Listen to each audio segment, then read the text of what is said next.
Dear students, आज हम लोग रेडियो समाचार लेखन पढ़ेंगे। पहले मैं आपको बता दूं कि हम लोग जनसंचार माध्यम और लेखन पढ़ रहे थे, जिसमें जनसंचार माध्यम की परिभाषा, प्रिंट यानी कि मुद्रित माध्यम कैसे लिखा जाना चाहिए, उसकी अच्छाइयाँ क्या होती हैं, उसकी कमियाँ क्या होती हैं, उसमें ध्यान देने योग्य क्या क्या बातें होनी चाहिए, ये सब हम पढ़ चुके हैं। आज हम रेडियो समाचार लेखन पढ़ेंगे। रेडियो समाचार लेखन के अंतर्गत हम जानेंगे, और चूंकि ये हम सबको पता है कि रेडियो एक श्रव्य माध्यम है, श्रव्य माध्यम होने के कारण रेडियो समाचार लेखन लिखने का तरीका और अखबार लिखने का तरीका दोनों अलग होता है। क्यों? क्योंकि रेडियो के जो श्रोता होते हैं वो रेडियो के शब्दों को सुन करके ही उनके अंतर्गत रुचि या आनंद की अनुभूति होती है। जबकि ये बात ध्यान देनी पड़ेगी कि ज़्यादातर जब हम अखबार पढ़ते हैं तो उसमें हम क्या देखते हैं कि अखबार पढ़ते समय अगर किसी भी पाठक वर्ग को कुछ समझ में नहीं आ रहा है तो वो उन शब्दों को पुनः पढ़ सकता है, या फिर उन शब्दों का मतलब शब्दकोश यानी कि डिक्शनरी में खोज सकता है, या फिर वो किसी से पूछ सकता है। लेकिन रेडियो समाचार लेखन के अंतर्गत श्रोता क्या है, क्या ये सारी चीजें कर सकता है? नहीं। श्रोता के पास पीछे लौटकर सुनने की सुविधा नहीं होती है, क्योंकि श्रोता अगर किसी शब्द का मतलब नहीं समझ पाता है तो क्या होगा, वो जैसे ही शब्दकोश में उसका मतलब ढूंढने जाएगा, समाचार का प्रसारण आगे चला जाएगा, उसके पास वो सुविधा नहीं होती है।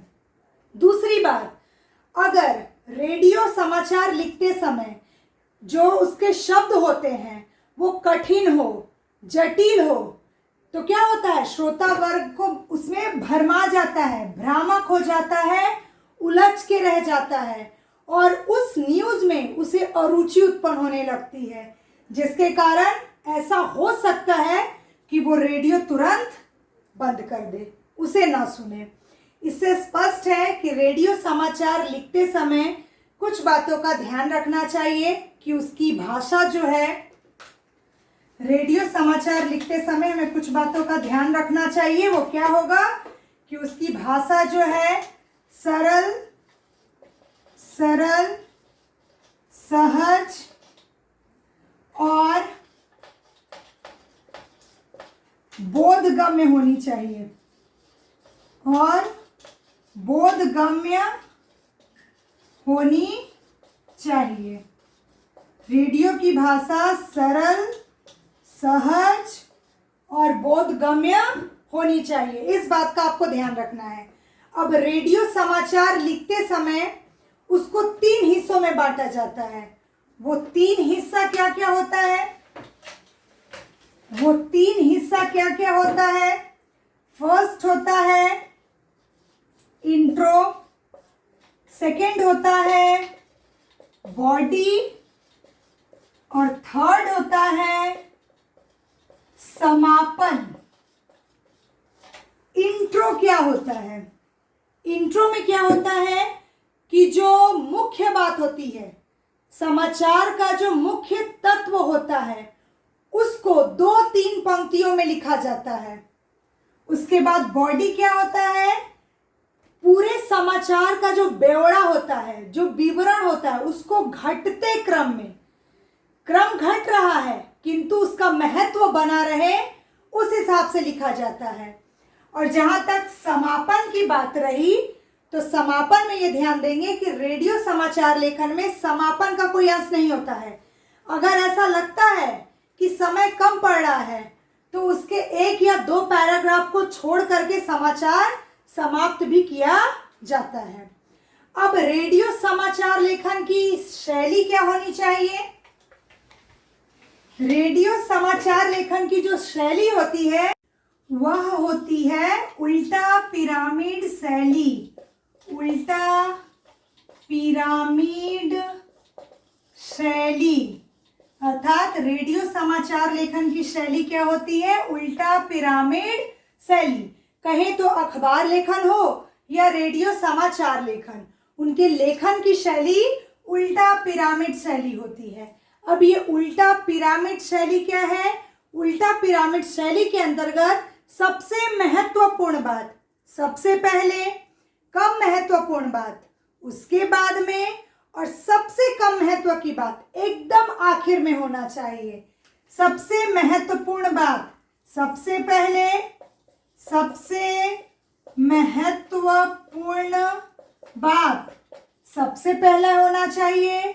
सेकंड में हो जाएगा हमारा कम महत्वपूर्ण बात, एंड थर्ड में हो जाएगा हमारा सबसे कम महत्वपूर्ण बात। सबसे कम महत्वपूर्ण बात, ये ध्यान में रखना पड़ेगा कि सबसे कम महत्व की बात जो होती है उल्टा पिरामिड शैली के अंतर्गत सबसे आखिर में होती है। अब हमें देखना है कि समाचार लेखन के लिए किन किन बातों का ध्यान देना आवश्यक है, अर्थात समाचार लिखने वाला किन किन बातों का ध्यान में रख करके समाचार का लेखन करेगा। पहली बात और मुख्य बात, जो उसका टाइपिंग होता है वो एकदम क्लियर होना चाहिए। सीधा, सरल, सहज और एकदम साफ सुथरा टाइपिंग होना चाहिए। क्या होना चाहिए? साफ सुथरा टाइपिंग।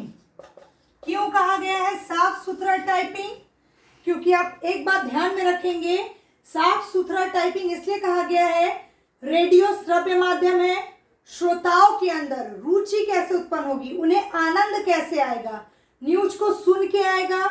इसलिए न्यूज में क्या जरूरी होना चाहिए कि न्यूज पढ़ने वाले को हम लोग वाचक या वाचिका, अगर लड़का पढ़ रहा है तो वाचक है और लड़की पढ़ रही है तो वाचिका हो गई। वो पढ़ते समय किसी प्रकार की अशुद्धि ना करें। अगर पढ़ते समय वो बीच बीच में कुछ गलत बोलेंगे तो श्रोता का इंटरेस्ट, उनकी रुचि खत्म हो जाएगी इस चीज से। इसलिए उसकी टाइपिंग साफ और सुथरी होनी चाहिए। साफ सुथरी होने से क्या होता है, वाचक और वाचिका को न्यूज पढ़ते समय किसी प्रकार की कठिनाई नहीं होती है। और किन किन बातों का ध्यान देना चाहिए? दो शब्दों के मध्य कम से कम ट्रिपल स्पेस होना चाहिए। मान लीजिए अगर यहाँ पे लिखती हूँ राम खाता, तो first, second and third triple space के बाद खाता रहेगा, ताकि क्या है, शब्द आपस में मिले जुले ना रहें, वाचक और वाचिका को पढ़ने में कोई असुविधा ना हो।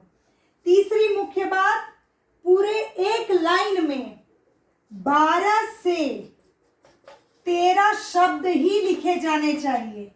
12 से 13 शब्द ही लिखे जाने चाहिए, उससे ज्यादा नहीं।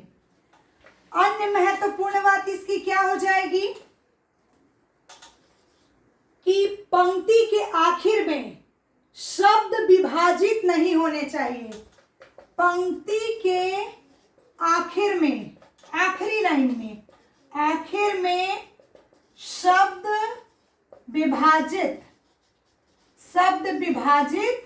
नहीं होने चाहिए, नहीं होने चाहिए। कैसे पता चलेगा ये शब्द विभाजित? क्या, जो लास्ट में हम ऐसे लिखते हैं ना, विद्या, फिर ऐसे दे करके यहां करके लय कर देते हैं, तो इस तरह के शब्द नहीं लिखे जाने चाहिए। ये शब्द एक ही है पर इसको विभाजित किया गया है, आधा इधर लिखा गया है, आधा इधर लिखा गया है, तो इस तरह के शब्द नहीं लिखे जाने चाहिए। उसके बाद आखिरी पृष्ठ पर, आखिरी पृष्ठ पर क्या ध्यान देना चाहिए? आखिरी पृष्ठ पर अधूरा वाक्य नहीं होना चाहिए, अधूरा वाक्य नहीं होना चाहिए, नहीं होना चाहिए। ये बातें ध्यान देने योग्य है। साथ ही साथ कुछ और मूलभूत बातें कि रेडियो समाचार लेखन में अंक मतलब होता है डिजिट, वो कैसे लिखें। रेडियो समाचार लेखन में अंक यानी कि डिजिट कैसे लिखें, वो आप ध्यान देंगे। 1 से 10 तक के जो अंक होते हैं, ऐसे 1 to 10, इसको हम कैसे लिखते हैं? 1 2, 3, 4, 5, 6, 7, 8, 9, 10 ऐसे लिखे जाने चाहिए। और 11 से लेकर के जो भी रहे वो डिजिट में लिखे जाएंगे, अंक में। जैसे इस तरह से लिखे जाएंगे 11, 12, 999, 375, इस तरीके से लिखे जाएंगे। 1 से 10 तक के अंक शब्द में लिखे जाएंगे और 11 के बाद के जितने अंक हैं वो अंक में लिखे जाएंगे, डिजिट में लिखे जाएंगे। उसके बाद एक और बात कि जब भी हम कोई तिथि बोलते हैं तो कैसे बोलते हैं, हमारा देश कब आजाद हुआ, तो हम कहेंगे ना 15 अगस्त 1947। तो लिखने में हम कैसे लिखते हैं, नॉर्मली आप देखोगे हम ऐसे लिखते हैं, अगस्त 15 1947 हम ऐसे लिखते हैं। लेकिन हमें ऐसे नहीं लिखना है।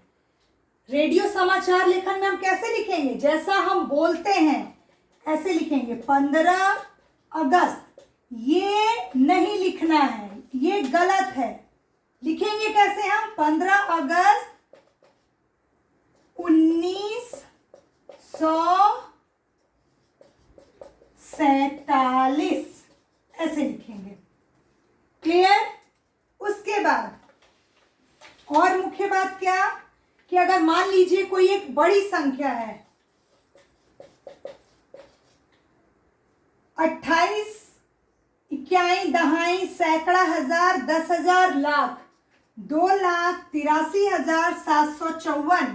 यानी रेडियो समाचार का जो वाचक या वाचिका होते हैं, न्यूज पढ़ते समय उनके पास इतना समय नहीं होता है कि वो 21, दहाई, सैकड़ा, हजार, 10,000, लाख करें उसके बाद बोले, क्योंकि श्रोता में अरुचि उत्पन्न होगी। इसलिए इस तरह के शब्दों को सीधा कैसे लिखना है, 2,83,754 इस तरीके से लिखेंगे। या फिर 2,83,000 है तो हम लगभग ऐसे भी लिख सकते हैं कि 2,83,000 के आसपास, 2,83,000 लगभग, ऐसे भी हम लिख सकते हैं। ऐसे भी हम 83 नहीं 84,000 लिखेंगे, क्योंकि 83,754 तो है ही। 2,84,000 लगभग हम ऐसे लिखेंगे।